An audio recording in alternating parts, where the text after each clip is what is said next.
Auto mode is your camera's artificial intelligence system for taking pictures. When your camera's on auto mode, AI controls all of the many settings that are needed to take a picture. It's great because you don't have to think about it. You can just press the button. But like all artificial intelligence, sometimes it works out right and sometimes it doesn't. Why is it that sometimes you take a picture on your really expensive camera and it looks terrible, and your friend takes a photo, they know nothing about photography, but they use their phone and it looks beautiful? The fact of the matter is, your phone has smarter artificial intelligence built into it and will often take a more pleasing photo than your camera can with its artificial intelligence.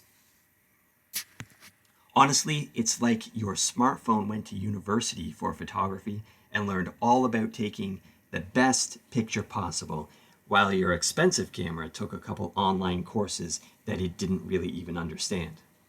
But don't worry, this is where you come in. Now remember, for the most part, your camera has no idea what you're actually photographing. That's part of the reason why pictures don't look so good on auto mode, because your camera doesn't know what you wanted it to look like.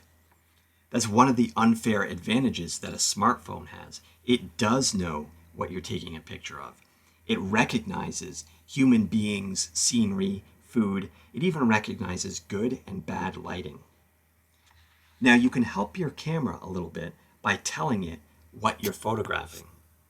Choose one of your camera's scene modes, such as portrait, landscape, macro, etc.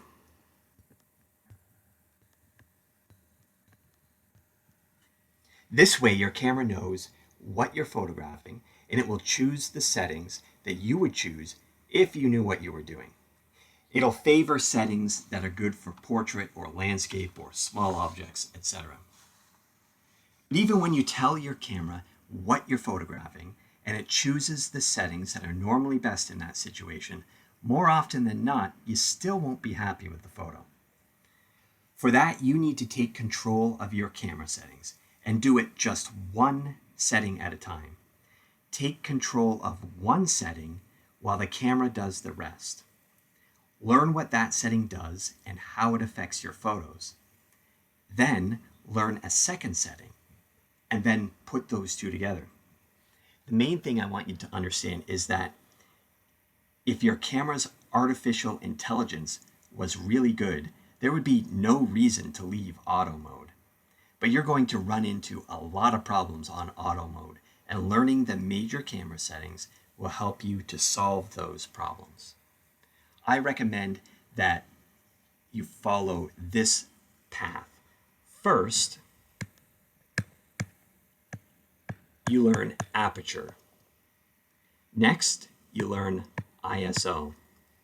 And then you learn exposure compensation, which is that little plus minus button on your camera. Learning these three settings in order will allow you to learn each one on its own and then stack them for maximum control. If you learn just these three settings, you will have more control over the photos you take.